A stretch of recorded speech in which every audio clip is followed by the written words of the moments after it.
সমাজসেবায় সুপরিচিত এই মানবতাবাদী আজ পরিণত হয়েছেন সীমান্ত রাজনীতির এক গুরুত্বপূর্ণ মুখে।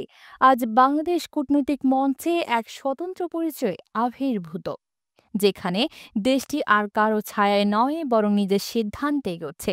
মুহুরী নদীর পাশে গড়ে ওঠা এই নতুন বাঁধ যেন একটি রাজনৈতিক বার্তা বহন করছে। এটি শুধুই জল নিয়ন্ত্রণ প্রকল্প নয়, বরং ভারতের জলনৈতিক চাপের বিরুদ্ধে এক নীরব প্রতিরোধের প্রতীক। ২০২৪ সালের আগস্টে ত্রিপুরা থেকে হঠাৎ ছেড়ে দেওয়া পানিতে নোয়াখালী কুমিল্লা অঞ্চলে বিপুল ক্ষয়ক্ষতি হয়। বহু মানুষ হারায় জীবিকা ও আশ্রয়। সেই অপমানেরই যেন জবাব এসেছে এবার।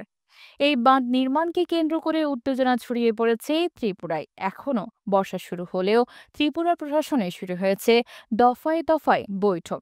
সীমান্তে ছুটে যাচ্ছেন উচ্চ পর্যায়ের প্রতিনিধিরা। গুজব ছড়িয়েছে বাঁধের পানি বর্ষায় ত্রিপুরা ডুবে যাবে। কিছু এলাকায় পানি সংরক্ষণও শুরু করে দিয়েছেন স্থানীয়রা। এনডিটিভি সহ ভারতের প্রভাবশালী গণমাধ্যমগুলোও বলছে, বাংলাদেশ সীমান্তে এ ধরনের পদক্ষেপ ভারতের জন্য গভীর উদ্বেগের কারণ হয়ে দাঁড়িয়েছে। তবে ঢাকাও চুপ করে নেই। অন্তর্বর্তী সরকারের একজন মুখপাত্র সাফ জানিয়ে দিয়েছেন, মুহুরী বাঁধ একটি অভ্যন্তরীণ প্রকল্প, যেখানে বিদেশি হস্তক্ষেপের সুযোগ নেই। বিশ্লেষকরা বলছেন, এটি শুধু জল প্রকল্প নয়, বরং বাংলাদেশের সার্বভৌমত্বের প্রতীক হয়ে উঠেছে। একসময় যে দেশ ভারতের কথাই চলতো, এখন সেই বাংলাদেশ চোখে চোখ রেখেই নিজের পথ তৈরি করছে। আর এই পরিবর্তনের কেন্দ্রবিন্দুতে আছেন ডক্টর ইউনূস। অনেকেই ভাবছেন, কিভাবে একজন অর্থনীতিবিদ এত দক্ষতায় রাজনীতির ময়দানে প্রভাব ফেলছেন। কেউ বলছেন, এর পেছনে রয়েছে তার অভিজ্ঞ কূটনৈতিক চাল এবং আন্তর্জাতিক গ্রহণযোগ্যতা। ভারতও বসে নেই। দক্ষিণ ত্রিপুরা সীমান্তে কাউন্টার ওয়াটার ব্যারিকেড তৈরির ভাবনা শুরু হয়েছে।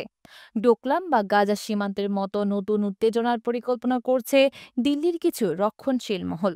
তাদের দুশ্চিন্তা, বাংলাদেশকে চীনের সঙ্গে মিলে এক নতুন রাজনৈতিক পথ বেছে নিচ্ছে। এই সময়ে আরেকটি গুরুত্বপূর্ণ তথ্য সামনে এসেছে। চীন ও তুরস্কের প্রকৌশল সহায়তায় বাংলাদেশ ভবিষ্যতে আরও ৩টি নদীতে বাঁধ নির্মাণের পরিকল্পনা করছে। দক্ষিণ ব্লক আর এনএস এর কক্ষে যে সাইরেন বেজে উঠেছে।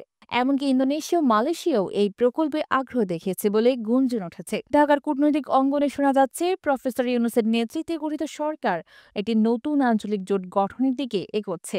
ইস্টার্ন ওয়াটার কোঅপারেশন ফ্যাক্ট, যেখানে ভারত বাদে অন্য সবাই একমত। নদীভিত্তিক ভূরাজনীতিতে ভারত যদি এই জোট থেকে বাদ পড়ে, তবে হারাতে পারে শুধু জল নয়, বহুকালের একছত্র আধিপত্য। বহুদিন পর বাংলাদেশ যেন নতুন করে বলছে, এই জল আমাদের, এই ভূমিও আমাদের। অন্যায়ের জবাব আমরা দিতেই জানি। আর এই সাহসী উচ্চারণের পেছনে যে কণ্ঠস্বর, তা ডক্টর ইউনূসের।